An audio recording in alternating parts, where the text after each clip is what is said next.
Have you ever felt the world remembering itself through stone? Welcome to Unearthed Secrets, where silent places still carry ancient echoes. Before we begin, please like, subscribe, and tell us where and what time you're watching from. Now, let's walk into the quiet places the earth never forgot. The mound where kings still whisper. Far out along the western coast of Norway, where the land meets a rolling line of restless sea, there stands a hill that does not raise its voice, yet refuses to be forgotten. It rises gently above the city of Haugesund, a rounded mound of grass and stone that watches the coastline with the quiet patience of 1,000 years. This is Haraldshaugen, the national monument built in memory of King Harald Fairhair, the ruler credited with uniting Norway into a single kingdom more than 11 centuries ago. At first glance, the site appears simple: a grassy mound, a tall granite obelisk, and a ring of smaller stones arranged in a wide circle around it. But as you approach, step by step, the mound begins to feel less like a monument and more like a threshold, a frontier between the world you stand in and the world that shaped the origins of a nation. The coastline here is old, older than the sagas, older than the stories carried by traveling skalds. Wind carves across the headlands, brushing the grass, bending the low shrubs, and tracing the same ancient routes it has followed since long before the Viking Age. The sea, too, is a storyteller. Its waves crash in slow, rhythmic motions against the rocks below, echoing the long journeys of ships that once crossed these waters. Ships with curved wooden hulls, carved prows, and sails that billowed like captured storms. It was along this coastline that Harald Fairhair grew from a regional leader to a legend, weaving together alliances, victories, and the foundations of a kingdom that endures today. And it is here, on this quiet mound, that his memory was gathered into stone. As you walk toward the monument, the first thing you notice is the wind. Not harsh, just constant. It brushes against the tall grass that covers the rounded mound, sending subtle waves across its surface. The grass shifts almost like breath, steady, gentle, rhythmic. Each step you take seems to sync with the soft rush of wind coming from the ocean. It's easy to understand why ancient Norwegians chose this place as a burial site. The land feels alive, but peaceful. Weather-worn, but dignified. Ahead, the granite obelisk rises into the gray sky. It stands nearly 17 meters tall, straight, solemn, and unembellished. Built in 1872 to commemorate 1,000 years of Norwegian unification, its shape pulls the eye upward toward the drifting clouds and the quiet movement of seabirds gliding above. At the base of the monument lies a stone platform carved with inscriptions, names of regions that Harald famously united after the Battle of Hafrsfjord. You can run your hand along the worn letters, feeling the cold texture of granite beneath your fingertips. The stone feels heavy, but steady. It carries the weight of memory without trying to dramatize it. Around the monument lies a ring of 29 standing stones. Each one marks a district of ancient Norway. Each one forms part of a wide circle around the mound, as if standing in silent guard. The stones vary in height and angle, some straight, some leaning, some weathered by more than a century of wind and rain.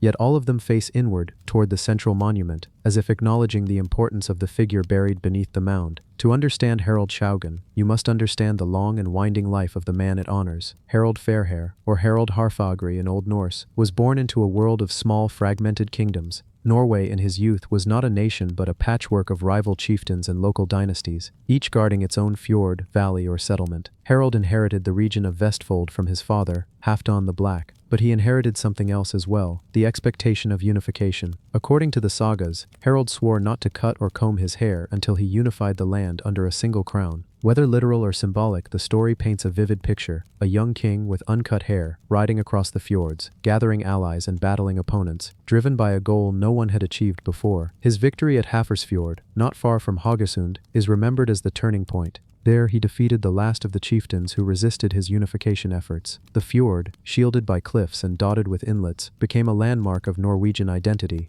After the battle, Harald accepted the title of King of all Norway, a title no one had claimed before him. His burial mound reflects that legacy. You stand at the center of Haraldshaugen now, close to the monument's base. From here, the ring of stones forms a circle around you.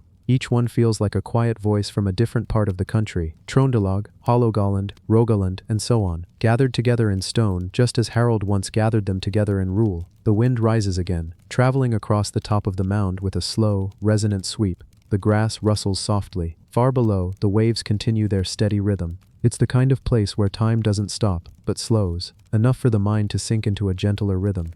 Documentary scripts often talk about the weight of history, but here, the weight doesn't press on you. It settles around you, calm, steady, almost comforting. You walk slowly around the ring of stones. Each stone tells its own silent story. The markings, subtle as they are, reveal decades of weather, lichens spreading across the sides, cracks forming along the edges where frost once seeped in winter after winter. These stones have endured endless seasons, snow clinging to their tops, summer sunlight warming them, autumn winds scraping their surfaces with rain and sea mist. They have watched generations climb this hill to pay respects: travelers, kings, historians, schoolchildren, wandering tourists, and those who simply wanted to stand somewhere ancient and listen to the wind. Some visitors believe the mound sits on an earlier burial site where Harold himself was laid to rest.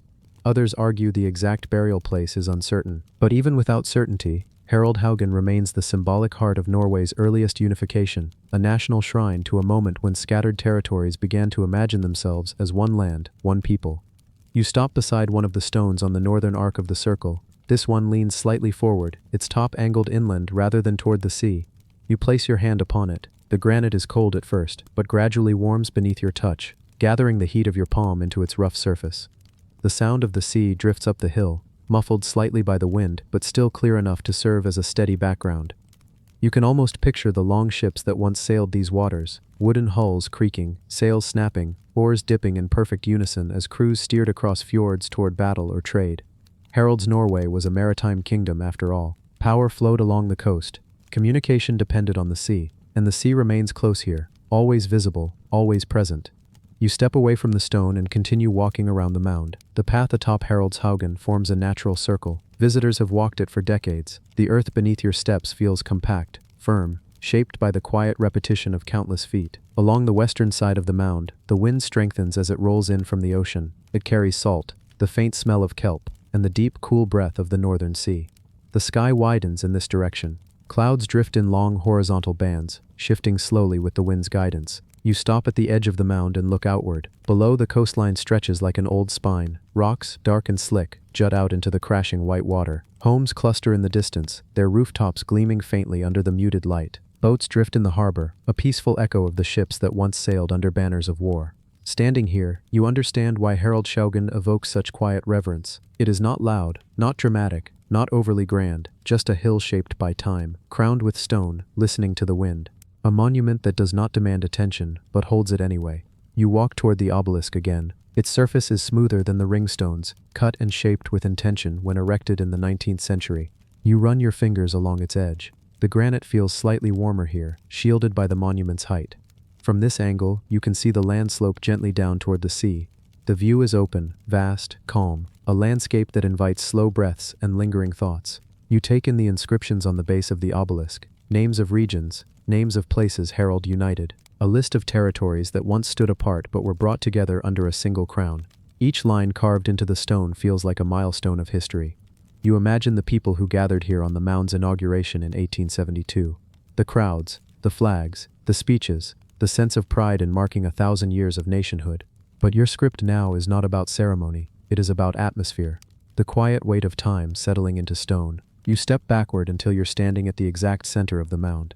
Here, the ring of stones feels perfectly symmetrical. The obelisk stands directly above you. The wind forms a circular current, drifting around the mound in a slow, looping motion. You close your eyes. For a moment you listen. What you hear is simple: wind, sea, grass brushing against grass, the distant cry of a gull, the soft hum of your own breath.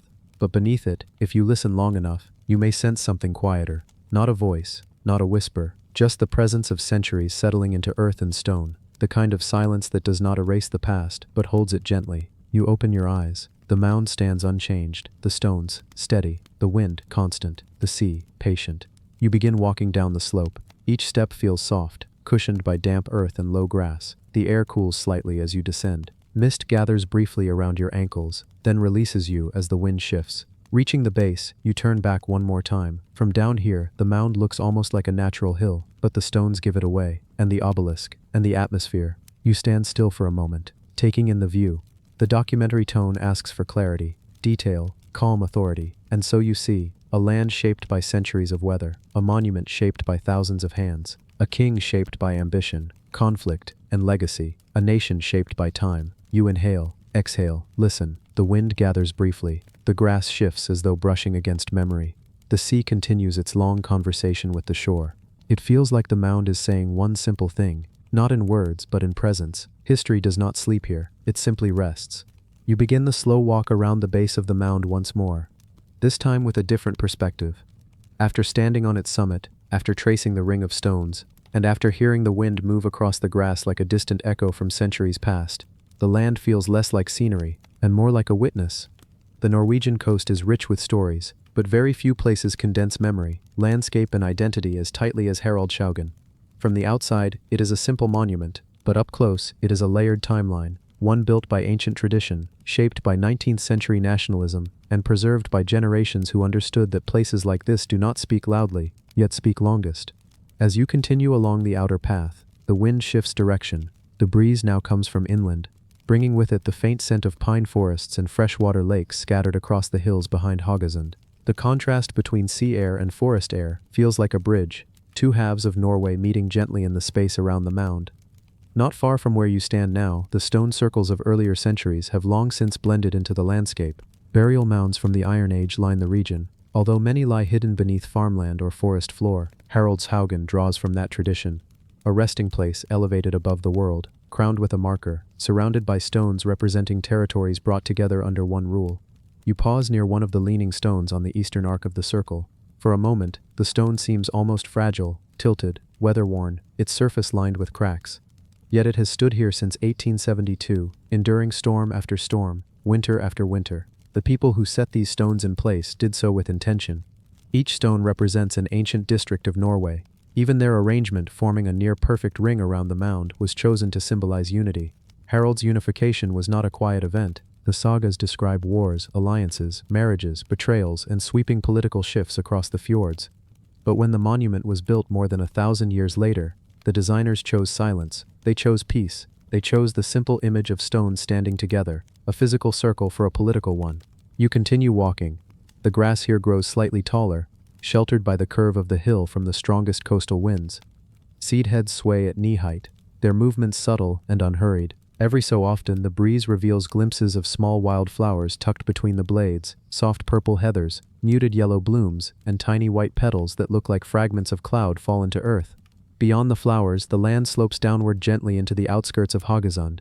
Houses sit scattered across the landscape, quiet, modern homes with clean lines, glass windows, and roofs designed to withstand northern winters. Their presence feels almost detached from the mound, as if the hill sits in a different timeline entirely, content to simply overlook the world without ever demanding attention.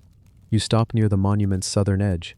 From this point, the view opens into a wide panorama of coastline. The North Sea stretches outward with its endless movement. The water shifts in long, slow folds, reflecting the muted gray of the clouds above. A few fishing boats drift across the surface, their engines faint and steady. The scene feels unchanged from 1,000 years ago. Boats, wind, cliffs, waves. In the Viking Age, a very similar view would have greeted traders, raiders, farmers, and travelers returning home after long journeys. The coastline served as Norway's highway system long before roads were carved through mountains and forests. Everything rode the water: goods, stories, families, and kings. You lift your gaze toward the horizon. Somewhere beyond the curve of the sea lies the memory of voyages that defined Harald's reign. The sagas speak of conflict with Denmark, shifting alliances with Britain, and countless coastal settlements that aligned themselves with or against him as he sought to unite the country. It was a time when the sea both divided and connected Norway's people. Standing here, you understand how deeply the coastline shaped Harald's Norway. The sea was not simply a border, it was identity itself. You turn back to face the monument. The obelisk rises calmly against the sky, its sharp lines softened by distance. The stone's surface is rough but steady, holding the light in muted tones. The structure is not ornate. It does not glitter or shine. It stands the way Norwegian history often stands, honest, understated, and shaped by endurance rather than spectacle. As you walk back toward the center of the circle, your steps fall naturally into the rhythm of the place, slow, measured, quiet. The mound is broad enough that walking around it feels like tracing a full arc of time, one that spans from the earliest oral traditions to the modern sense of national unity that Norwegians carry today. In many ways, Haraldshaugen is less about a single man and more about what he represents, the idea that a scattered land can find cohesion without losing its individuality. Reaching the top again, you take a seat on one of the low, smooth stones near the obelisk. The stone is cool beneath you, but not unwelcoming. Its surface has been polished subtly by countless visitors who have rested here before you. From this vantage point, you can see how carefully the entire site was designed. The obelisk stands precisely at the mound's highest point. The ring of stones forms a balanced perimeter. The surrounding landscape spreads out like a natural amphitheater. It is a place meant for reflection. Across the sea, clouds begin to gather, thicker now, drifting low and heavy. They move with a quiet sense of purpose, pulling the light into cooler shades of gray-blue. The wind shifts again, brushing through the grass with a deeper sound, as though the landscape is adjusting itself in preparation for a change in weather. Rain threatens the coastline often, and here you can smell it before you see it. It's a scent carried on air currents that travel for miles, fresh, metallic, tinged with the faint aroma of cold stone. You close your eyes for a moment. The atmosphere settles around you like a slow-moving tide, wind brushing past your ears, grass drifting in patterned waves, low rumble of distant surf, the faint cry of a seabird carried inland.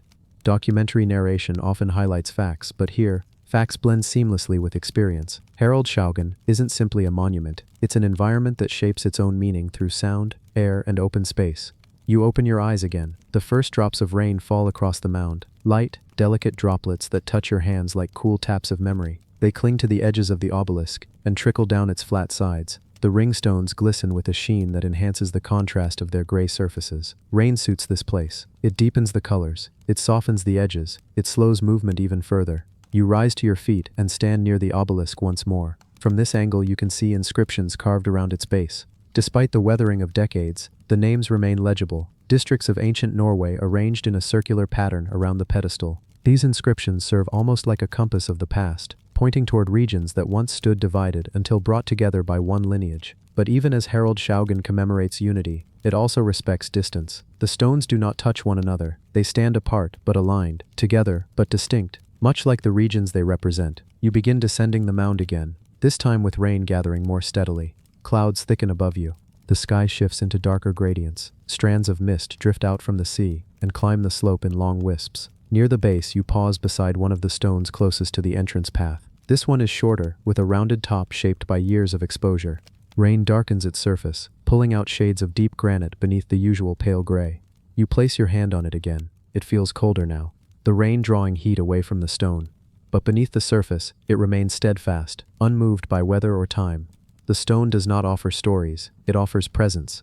You continue walking across the wet grass toward a vantage point slightly below the mound. This perspective is often overlooked by visitors, yet it reveals something subtle. The mound's silhouette, its shape mirrors ancient burial mounds across Norway. Broad at the base, gently rising, crowned with a structure. This visual continuity echoes a lineage much older than medieval kings. It reaches back to Iron Age traditions, Bronze Age customs, and even prehistoric monuments that treated high places as bridges between earth and sky. Haraldshaugen, though constructed centuries later, intentionally echoes that lineage. It does not try to reinvent the past, it honors it. You look up the slope again. From here, the obelisk appears sharper, rising like an arrow of memory into the shifting sky. Rain clings to its surface in thin streams that glisten briefly before dripping into the grass. The stone circle forms a ring of darkened silhouettes around it, creating a balanced frame. As you stand there, the soundscape deepens. Rain strikes the grass in soft, consistent beats. Wind moves through the ring stones with a low hum. The sea roars faintly in the distance. The land breathes in slow, measured tones. This is where documentary narration pauses, not for dramatic effect, but to allow the environment itself to speak. Harald's story is inseparable from this coastline, from these winds, from the rhythm of tides and the shape of the land, from the shiproutes that carved political power through water rather than through roads. You breathe deeply, the rain cools your cheeks, your coat darkens with droplets, your hair sticks slightly against your forehead. But the discomfort is minimal. This is the kind of rain that nourishes more than it chills, the kind that blends seamlessly into the land that birthed it. You return toward the path that curves alongside the mound. Walking along it, you begin to sense how the monument interacts with the environment. On dry days, the grass glows faintly gold. On stormy evenings, the stones grow darker, almost metallic. On winter mornings, frost clings to the mound like a pale veil. Haraldshaugen is not static. It shifts with seasons, weather, and light. 1,000 visitors may see the same shape, but none experience the same atmosphere. You reach the point where land levels out into flatter terrain. From here, the mound's full proportion becomes clear, a rounded hill topped by a tapering obelisk, framed by stones that stand like quiet sentinels along its perimeter. Nearby, the ground levels into a grassy plain surrounded by low shrubs and patches of wild flowers. Even the surrounding space feels intentional, a broad, open clearing that allows the mound to breathe, visually and symbolically. Rain softens again. The clouds lighten, turning from deep gray to softer shades. The sky brightens just enough to cast a diffuse glow across the landscape. And slowly, without urgency, the wind shifts once more, returning to its earlier pattern, bringing with it the familiar salt of the coast. the sea comes back into rhythm. Its waves become audible once again, rising beneath the gentle sound of rainfall.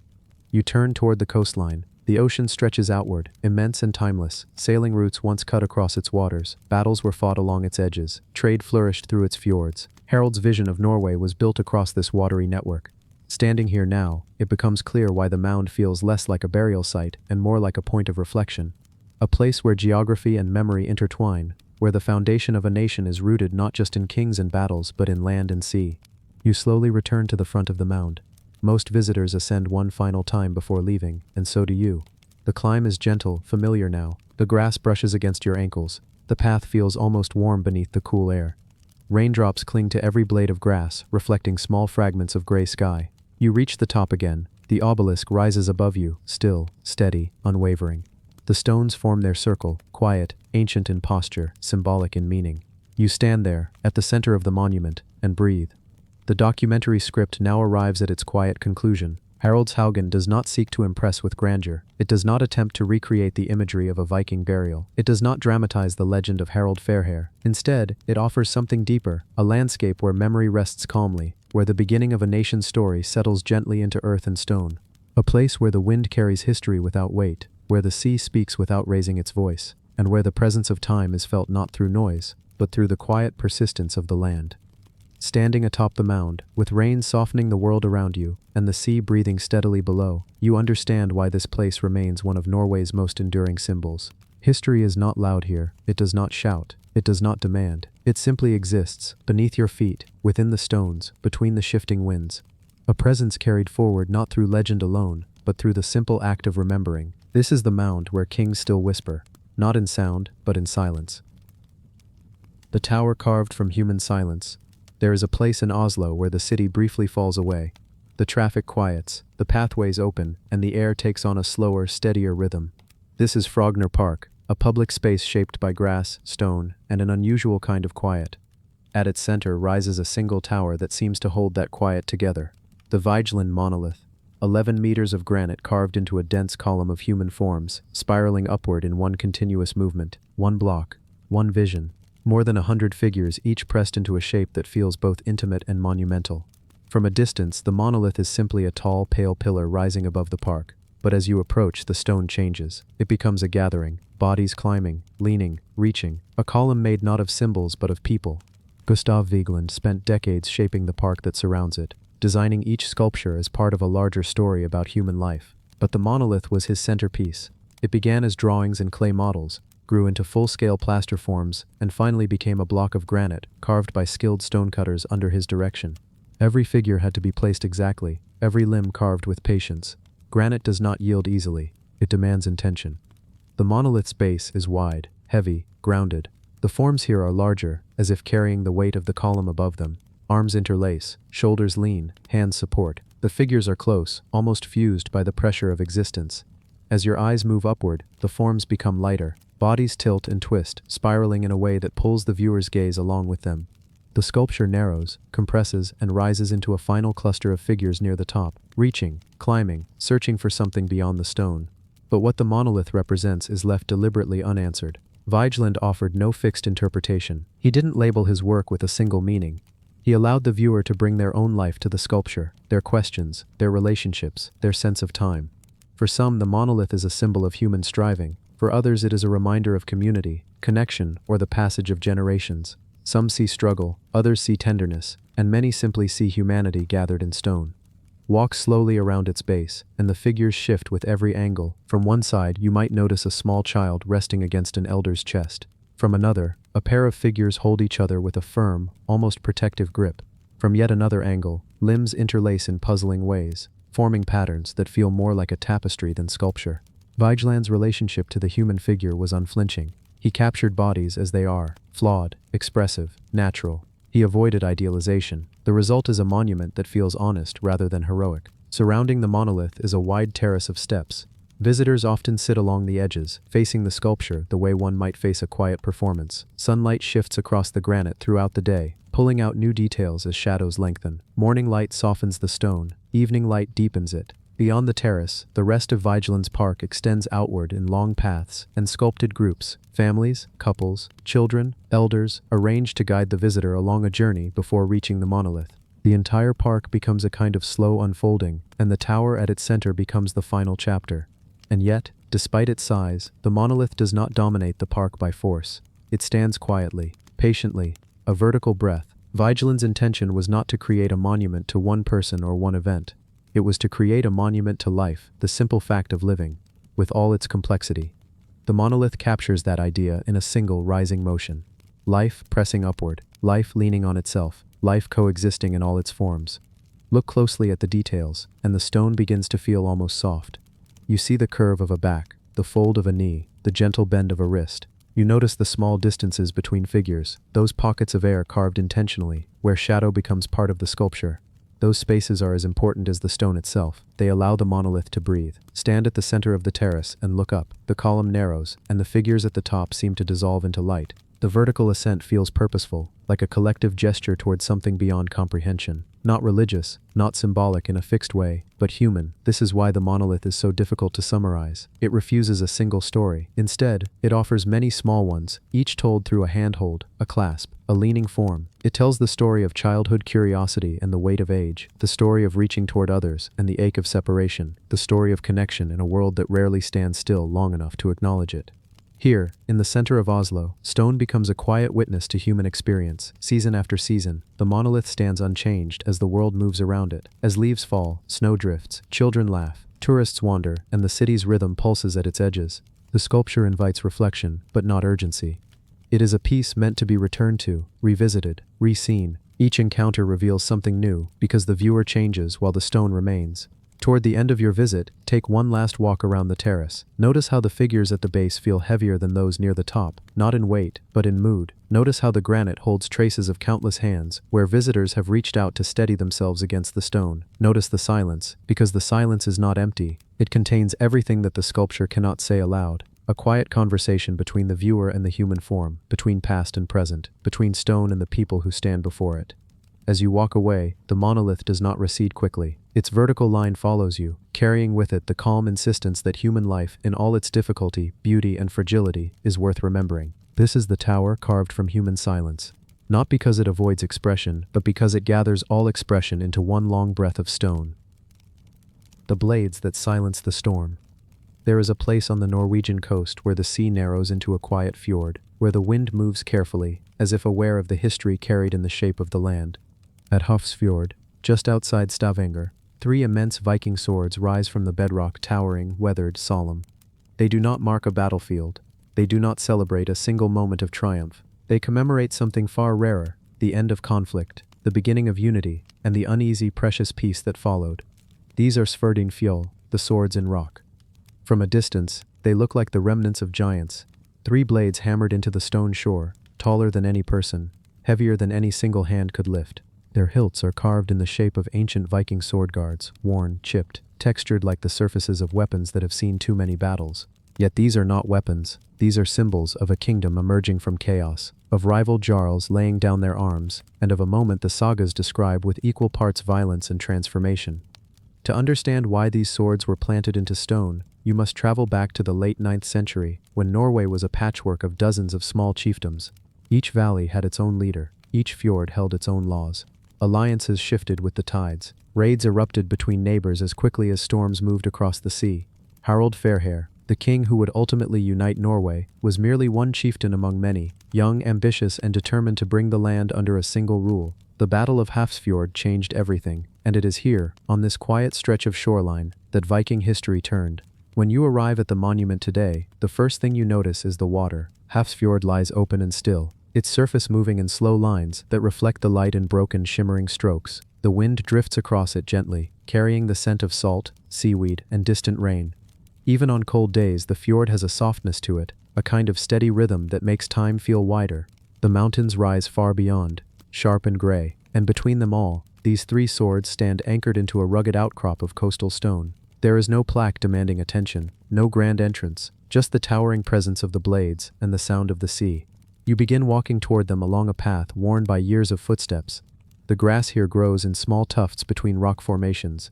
In summer, wildflowers appear, purple heather, small yellow blooms, fragile white petals. In winter, frost coats the edges of the rock, and the swords rise into pale sky like memories crystallized in metal. When you reach the base of the monument, you realize how massive the swords truly are. The largest stands nearly 10 meters tall.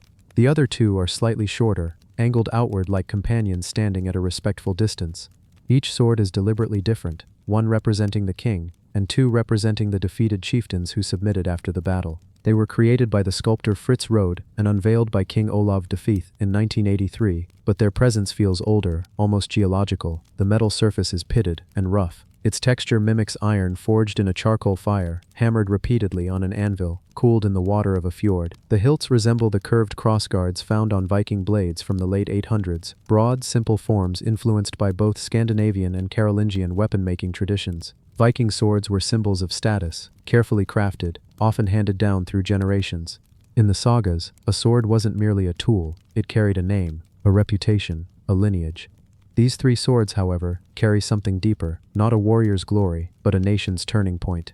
When King Harald Fairhair defeated his rivals at Hafrsfjord, he unified Norway under one crown. The consolidation brought stability, laws, and the gradual transformation of the Viking world. The swords planted in stone symbolize that unity and the fact that peace cannot be undone. Metal rooted in rock is metal that can no longer be drawn. A blade that cannot be lifted is a blade that cannot kill. You stand at the largest sword, its weathered metal catching the light in uneven streaks. You look toward the fjord. The calmness seems at odds with the battle that once unfolded here. But history is often like that. Places where storms once raged become quiet long after, leaving only memory to stir the water. The sagas describe the battle not as a single decisive clash, but as a culmination of years of conflict. Rival chieftains from the west coast formed alliances against Harald. Some came from Rogaland, others from Hordaland, and the islands beyond. Their ships, long, narrow, built for speed, sailed into Hafrsfjord with shields along their rails, and warriors crowding the decks. But Harald's forces were larger, better prepared, and driven by a vision that outlived the fighting, a unified kingdom stretching from the Skagerrak to the northern fjords. You imagine the noise of that day, the crack of wood against shield, the metallic ring of swords meeting, the roar of warriors pushing their ships against one another, the cold spray of seawater thrown high as hulls collided, the shouts of commanders coordinating their men in a tight, churning fjord. Viking battles were not fought on wide plains. They happened in confined waters, tight inlets, and narrow beaches, places where speed, timing, and terrain meant everything. On this fjord, Harald emerged victorious. The sea swallowed the last resistance. The rivals who survived swore allegiance, and the idea of Norway, once fractured, began to form. The wind shifts gently now, pulling your thoughts back to the present. You walk toward the second sword, slightly shorter, still imposing. Its hilt curves with subtle asymmetry, giving the impression of a weapon used many times, repaired, passed down. The surface carries faint lines like scratches and chips, sculpted deliberately to evoke centuries of wear. This sword represents one of the defeated Jarls, symbolizing the end of their independence. But rather than shame, the monument gives them dignity. Without their resistance, there would have been no unification. Their swords stand here not as signs of failure, but as markers of history. The third sword stands closest to the water. Its blade is narrower, its design slightly more refined, perhaps representing a younger or more ambitious rival. Together, the three swords form a triangular composition, each angled slightly outward, as if acknowledging the fjord, the wind, and each other. But what is most striking is not their size. It is their stillness. Despite their appearance as weapons, they radiate peace. They face no enemy. They warn of no danger. They rise from the earth as guardians of quiet. You sit on a flat rock near the base of the monument, listening to the water. Waves lap gently against the shore, tapping the stone in rhythmic pulses. The sound carries across the fjord, low and steady. Above, seagulls circle slowly, their cries softened by distance. Fjords act like natural amphitheaters. Sound travels differently here. It expands, folds, and returns with a softened echo. No wonder the battle resounded loudly centuries ago, and no wonder peace feels amplified now. The landscape around Hafrsfjord is shaped by time. Smooth rocks line the water, carved by Ice Age glaciers. Grass grows in windswept patches. Low birch trees bend along the slopes. Small islands dot the fjord like stepping stones across silver water. You follow the shoreline path, walking slowly as the swords remain in view behind you. From different angles, the composition changes. Sometimes the swords appear to converge. Sometimes they spread wide. Sometimes one hides completely behind another, like a memory slipping into shadow. But from every angle, the message is the same. The weapons are planted. The storm has ended. Peace stands permanent. Further along the shore, interpretive stones describe the monument's meaning in simple words. But the landscape itself requires no explanation. Even without reading, the symbolism is clear. The swords stand in stone because the piece they mark is meant to be lasting. The largest sword for the victor, Harold Fairhair. The two smaller swords for the defeated Jarls who joined him. A kingdom forged from conflict, a country shaped by resolve, a peace declared by placing blades into bedrock. You return to the main viewpoint where the three swords rise directly above a shallow pool of seawater. On certain days the tide fills the pool, reflecting the blades perfectly. The swords then appear doubled, one set above, one shimmering below. Two versions of history, one carved in metal, one rippling in the water. The wind softens again. Clouds drift in layered gray sheets above the fjord, diffusing the light. The blades shine in places, darken in others. Standing here, you realize that Svartafjol is more than a monument to a battle. It is a monument to what came after, to the fragile moment when weapons were set aside, to the transformation of a fragmented land into a unified kingdom, to the cost of peace and the quiet that follows conflict. Unlike many war memorials, these swords are not for victory, they are for closure. The coastline holds that meaning quietly. Waves keep their rhythm. Wind continues its steady work, and the three swords remain anchored, unmoving, unlifted, unthreatening. You walk closer once more, placing your hand gently on the cold stone at the base. The rock is rough beneath your fingers. Bits of lichen cling to its crevices. It has stood here far longer than the swords, and will remain long after metal weathers. You look up at the blades. Their message can be summarized in one image. Swords that cannot be wielded. Weapons that will never cut again. Blades that ended war not by striking, but by being planted into the earth. A visual reminder that the greatest victories are the ones that quiet the world instead of shaking it. As you prepare to leave, you take one last look at the fjord. The water is calm, the air is cool, and the swords stand unmoving against the shifting sky. A storm once raged here, now only peace remains. These are the blades that silence the storm, silent, rooted, and watching over the calm they helped create. The tooth that bit the mountain. There is a place deep in the Carpathian Mountains where the forest climbs in slow, shadowed waves, where the air grows colder even in summer, and where the landscape feels older than its own silence. The slopes here are heavy with spruce and beech, their branches thick and dark, leaning into the steady breath of wind that drifts down from higher ridges. The mountains form long, repeating lines, ridge after ridge, stretching into blue distance, an ancient spine that runs across Eastern Europe like a forgotten boundary between worlds. Somewhere within these ridges stands a formation locals call Koltselpietre, the Stone Fang, a narrow, towering shard of limestone rising abruptly from the forest floor, sharpened by centuries of erosion, and leaning slightly as if frozen in the moment before it breaks free from the slope entirely. From certain angles, it looks like a tooth driven upward through the mountain, forcing its way toward the sky. From others, it looks like the mountain itself is biting into the stone, refusing to let it go. It feels out of place, too vertical, too abrupt, too solitary. A single fang in a jaw of rolling hills. Reaching it requires a long walk. There are no roads leading directly to the formation, no paved trail inviting visitors. To approach the Stone Fang, you must follow a narrow footpath that winds through layers of forest, first bright and green, then darker, then mist-filled as altitude increases. The sound of civilization fades quickly. No engines, no voices, only the rhythmic creaking of branches and the slow rustle of leaves stirred by wind. As you climb, the forest changes. Beech gives way to spruce. Dense patches of moss cover fallen trunks. The air cools noticeably. Your breath begins to form faint clouds. The trail narrows until it becomes little more than a suggestion. Places where footsteps have pressed the earth slightly deeper, where fallen needles lie thinner. Eventually, after nearly an hour of walking, the trees begin to space out. Shafts of colder light fall across the path. The wind grows stronger, pouring through the forest with a low, continuous hum. And then, between the trunks, a shape appears. At first, the Stone Fang looks like a pale, vertical line against the darker green, a mere streak of gray that disappears each time the wind moves the branches. But as you draw closer, the formation separates itself from the forest. The slope rises sharply, and the stone juts out of it like a vertical blade, narrow at the top, broader at the base, carved by water and winter, shaped by thousands of freezing nights and slow thawing days. When you step into the clearing, the scale becomes clear. The fang is far taller than it first appears, nearly 20 meters from its base to its sharp point. Its surface is split into ridges and grooves, each formed by erosion working upward instead of downward. Deep channels run along its sides, marking places where rainwater has carved the stone into pointed flutes. Lichen and moss coat the lower third, but the upper section is bare, too steep, too exposed for anything to cling to. You approach slowly. The ground around the fang is uneven, littered with broken limestone pieces that seem to have fallen in regular intervals, as if the formation sheds itself every few decades. Each piece is sharp-edged, angular, brittle, the fragments of something larger, something older. You place your hand against the stone. It is colder than the air. Not cool. Cold. The limestone pulls heat from your palm instantly, leaving behind a faint tingling sensation. Its surface is rough, scored with tiny parallel lines left by centuries of wind-blown ice. When you shift your hand slightly, it catches on small ridges, edges as sharp as bone. Standing close, the fang looks less like a rock and more like a natural sculpture carved upward. The base is wide and stable, embedded deeply into the slope. But from there, the stone narrows dramatically, forming a tall, tapering spire that seems too thin to remain upright. Geologists explain it clearly: freeze-thaw cycles splitting the limestone, karst erosion, hollowing weaker areas, frost shattering the stone each winter. But even with that knowledge, the formation feels improbable. The wind here moves differently. It doesn't simply pass through the clearing, it circles. It rises and falls in low currents, as though pulled around the fang by the shape of the stone itself. Sometimes the wind whistles sharply as it cuts across the formation's thin edges. Other times it hums, a steady, resonant tone that seems to vibrate along the stone's grooves.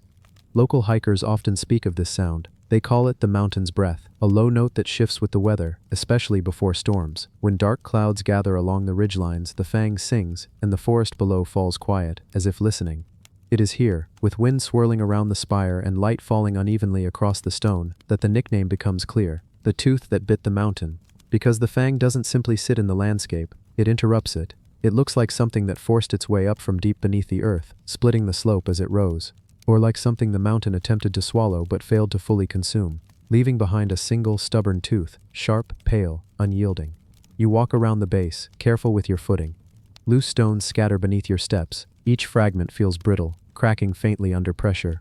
On the shaded side of the fang, the temperature drops even more. Cold air flows down from the upper slope, gathering in the hollow behind the stone. The rock here is darker, slick with condensation, and covered in patches of pale green lichen. You run your fingers lightly along one edge, sharp, almost knife-like. The top of the fang, visible through gaps in the canopy, seems to pierce the sky. It is impossible to climb, too steep, too fragile, too dangerous. Over the years, small sections have broken away, landing in the clearing with deep thuds that echo for long seconds. One large fragment lies near the far edge of the clearing. Its shape resembles a slice of the original spire, narrow, triangular, tapered. It feels like a tooth that fell from a larger jaw. You sit on a nearby patch of moss and look up. Above the fang, the sky is framed by shifting tree branches. Clouds drift across in slow motion. The point of the spire remains fixed, unwavering, as everything else moves. This is what makes the formation feel older than the forest around it. Its vertical defiance. Everything here grows outward: trees, moss, shrubs, but the fang alone grows upward, reaching against the slope, refusing to follow the shape of the land. In folklore, unusual stones always attract meaning. Shepherds in the region once told stories about lightning striking the mountain and leaving behind a frozen bolt of stone. Others spoke of giants who lost a tooth in a fight and left it lodged in the slope. Some said the fang marked a place where boundaries between realms were thin, where echoes lingered longer, where shadows came earlier, where wind carried voices from higher ridges. You listen. The wind shifts again. A low hum rises, then fades. The trees sway. The fang stands still. You stand and approach it once more, placing both hands against the limestone. Up close, the surface feels layered. Thin bands of sediment run horizontally, remnants of ancient seas that once covered the region millions of years ago. The limestone began as shells, coral, skeletal fragments of marine life, compressed into rock by pressure and time. And now, here in the Carpathians, those layers stand upright, exposed like pages of a book forced open. You imagine the formation's long history. First horizontal, buried beneath sediment, then lifted slowly as mountains rose, then fractured by water, then sharpened by winter after winter, until finally the tooth was exposed, leaning out of the mountain like a relic from another world. Clouds gather along the ridge, the wind cools, a faint rumble echoes from distant peaks. Storms in the Carpathians arrive quietly at first, a soft darkening of sky, a slight pressure in the air, the sound of leaves losing their crispness.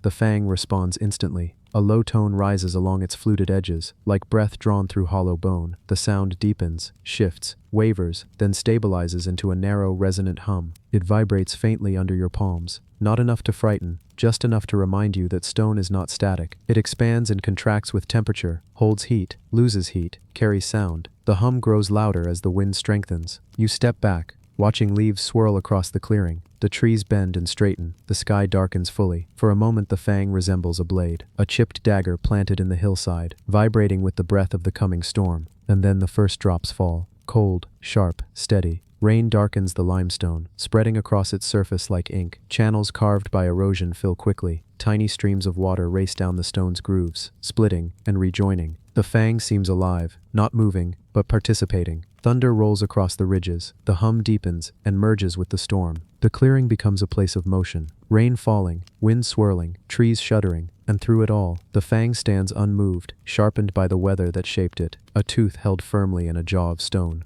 When the rain softens, the sound of dripping leaves replaces the storm's noise. Mist gathers at the edges of the clearing. Water flows gently down the slope. You approach the fang one last time. The limestone is slick now, shining in streaks where rain still slides downward. The surface feels colder than before, its roughness softened by the thin sheen of water. You rest your palm against it. No hum now, only the quiet after rain. The trees stand still, the wind settles, the mountain holds its breath. You walk away slowly, following the narrow path back into the forest. Behind you, the stone fang rises alone in the clearing, a solitary shard, a relic of deep time, the tooth that bit the mountain.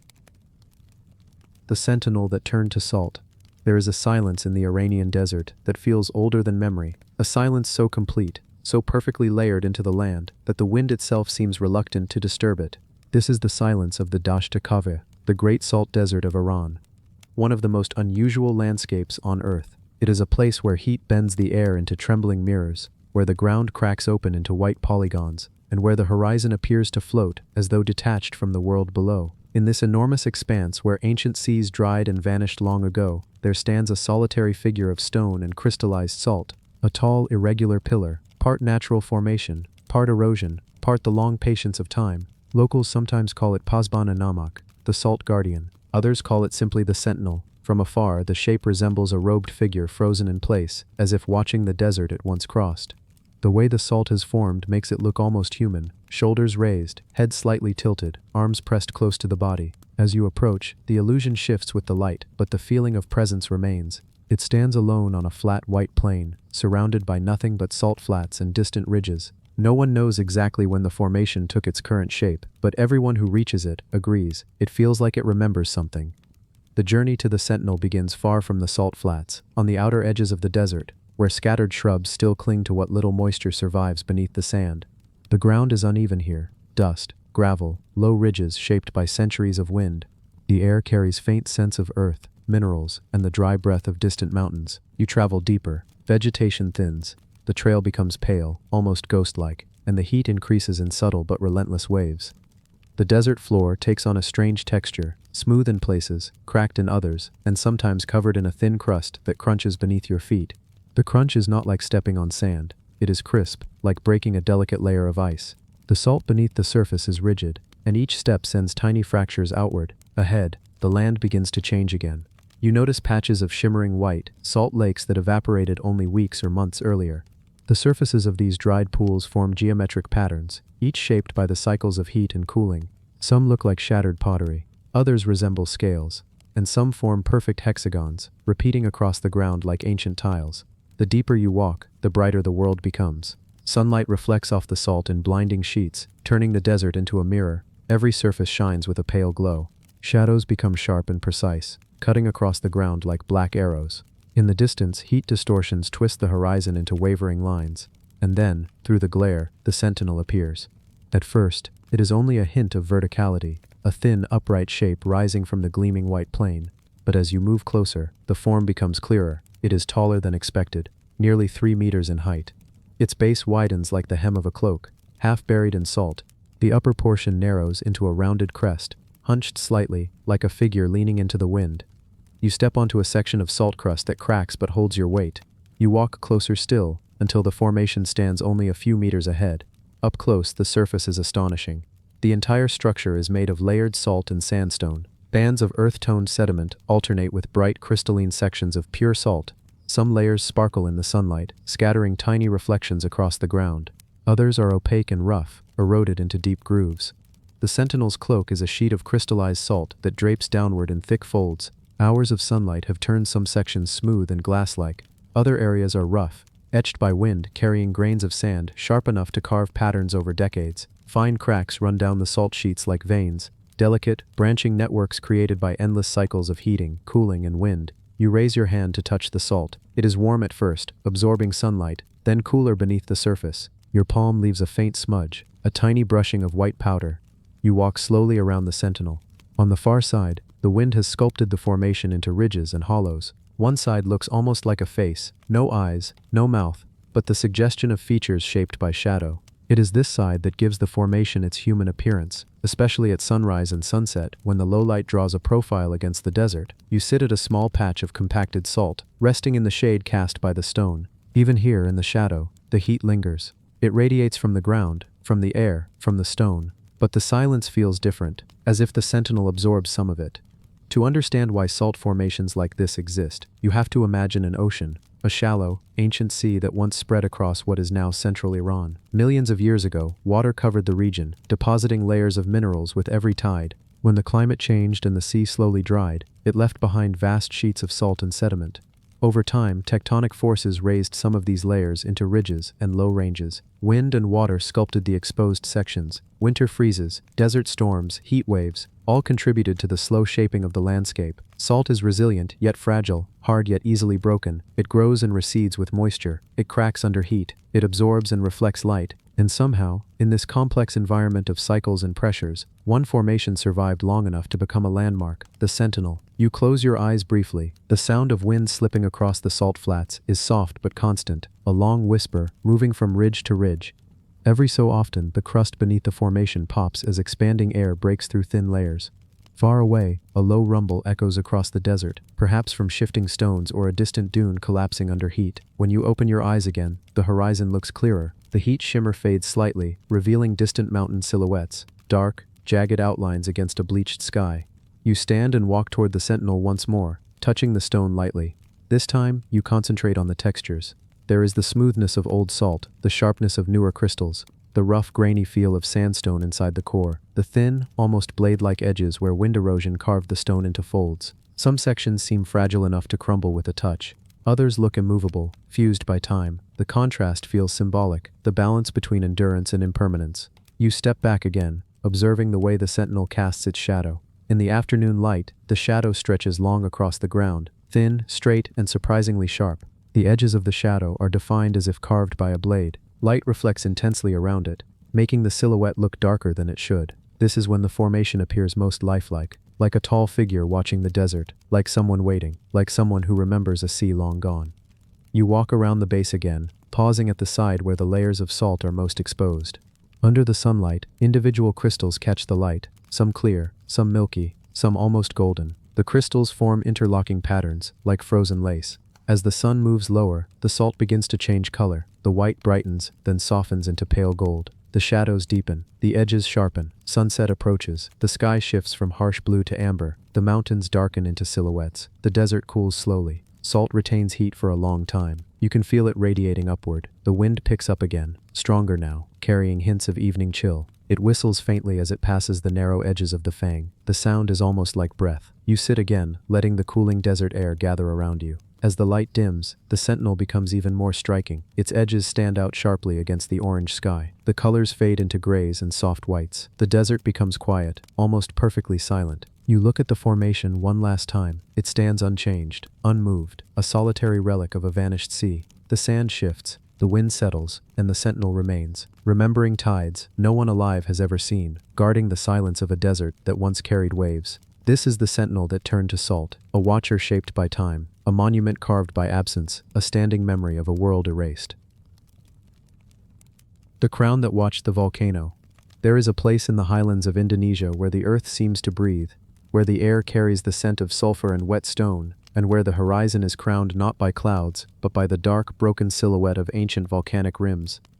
This is the volcanic belt of Java, one of the most restless landscapes on Earth, a world shaped by fire, reshaped by ash, and marked by the quiet presence of stone that has stood long enough to remember eruptions none of us have names for. Amid these ridgelines, carved by centuries of lava, wind, and water, there rises a distinctive formation the locals call the Ash Rim Watcher. From afar it appears like a crown, a ringed crest of jagged basalt, standing alone on a high ridge, as if keeping silent guard over the volcano below. Its points rise at uneven intervals, each a hardened tooth of black volcanic rock, weathered by time and by the countless eruptions that shaped the land. From the valley floor, the formation looks small, almost like a distant, dark ripple along the ridge. But as you climb the mountain paths leading upward, the scale changes. What once looked like a simple crest reveals itself as a towering cluster of basalt spires, each several meters tall, arranged in a loose circle like the remnants of an ancient crown forged by the volcano itself. To reach it, you follow a trail worn by local farmers, hikers, and the occasional pilgrim. Java's volcanic slopes are layered with terraces, green mosaics of rice fields, banana groves, and small clusters of bamboo. The air here is warm but not heavy, and the sounds of village life drift with the breeze. Distant roosters, the soft ringing of cowbells, and the rhythmic tapping of farmers tending their fields. But with each step upward, the warmth fades, the terraces end, the vegetation thins, and the volcanic earth begins to dominate. It starts with loose gravel, pumice crushed underfoot, then patches of dark basalt appear, then hardened lava flows, twisted and ridged like frozen rivers. You follow these natural scars toward the ridge, climbing over rocky steps shaped by old eruptions. As you ascend, the landscape opens. To the west, ridgelines stretch in long layered waves. To the east, the volcano rises, its summit catching the first hints of morning light. Thin ribbons of steam drift upward from vents hidden near the crater. The climb becomes steeper, the earth grows blacker, tiny flecks of ash cling to your boots. At last, after a final push across a gravel slope, the crown appears directly ahead, a ring of stone, a dark silhouette, perfectly framed against the sky. You step closer, and suddenly the scale becomes overwhelming. The basalt spires tower above you, some narrow and blade-like, others thick and blocky, their surfaces a mosaic of cracks and hexagonal patterns formed by the cooling of ancient lava flows. This is columnar basalt, the geological signature of molten rock that cooled slowly, fracturing into long vertical columns. Most formations like this appear in cliffs or canyon walls, but here, high above the valley, these columns stand in a circular pattern, a natural crown formed by the collapse of older lava tubes, weathering that peeled away weaker sections, and the relentless push of volcanic heat reshaping the ridge. You walk into the crown's interior. The ground is uneven, covered in broken basalt pieces. Some fragments are smooth, others sharp-edged. A few form natural platforms from which the volcano is perfectly framed. The wind moves through the stone towers with a low, steady hum, a sound that echoes faintly between the spires like distant chanting. From within, the formation feels like an open-air chamber. Light enters from all sides, shadows fall in long, narrow stripes, and the sky above seems impossibly wide. You approach the tallest spire. Its base is thick, fused deeply into the ridge. The sides rise in clean, geometric facets, six-sided columns pressed tightly together. At the top, the formation splinters into smaller points, each chipped by decades of weather and eruptions. Your hand touches the basalt. It is cool, almost cold, even though the sun beats down from above. Basalt does not warm quickly. It holds the memory of night long into the morning. You move to another spire, tracing the roughness of its cracks. Each line is a record of ancient cooling, the stone contracting, fracturing, shifting. These patterns are mathematical, almost rhythmic, nature's geometry made visible. A few steps away, a narrower column leans outward slightly. Its surface is smoother, as though polished by centuries of wind carrying volcanic ash like sandpaper. Faint grooves swirl along its sides, spiral patterns left by high winds channeled through the ridge. You walk toward the center of the crown. The ground dips slightly, forming a shallow basin. This basin collects rain during the wet season, creating temporary pools that reflect the volcanic peak.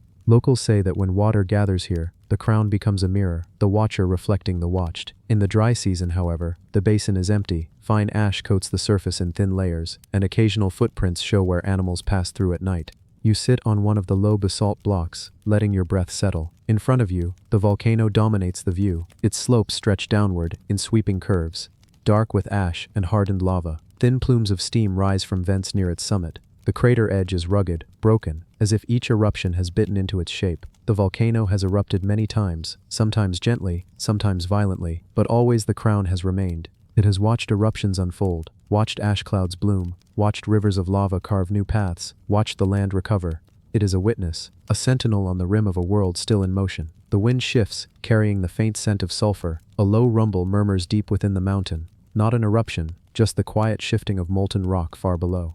Volcanoes like this one are never truly asleep. They breathe, exhale, pulse with heat, and speak in the language of tremors and steam. From within the crown, these sounds feel amplified. The spires act like tuning forks, catching the vibration and carrying them through the basalt. You rest your palm on the ground. It is steady, but beneath the steadiness, you can feel something subtle, a low, distant thrum. You look upward again. The crown frames the sky in jagged shapes, triangles, blades, arcs. Clouds drift past slowly, casting brief shadows on the stone.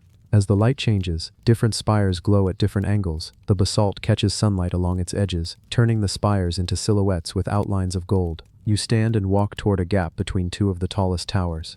Here the ridge drops sharply into the valley. Far below, terraced fields shine with water, each terrace catching sunlight like a small mirror. Villagers move quietly among the fields, their figures tiny against the vastness of the landscape. The crown feels enormous from within, but from below, it is a mere dark crest, a hidden watcher. You turn back and study the formation once more. Some spires lean inward, others outward, as though frozen mid-motion.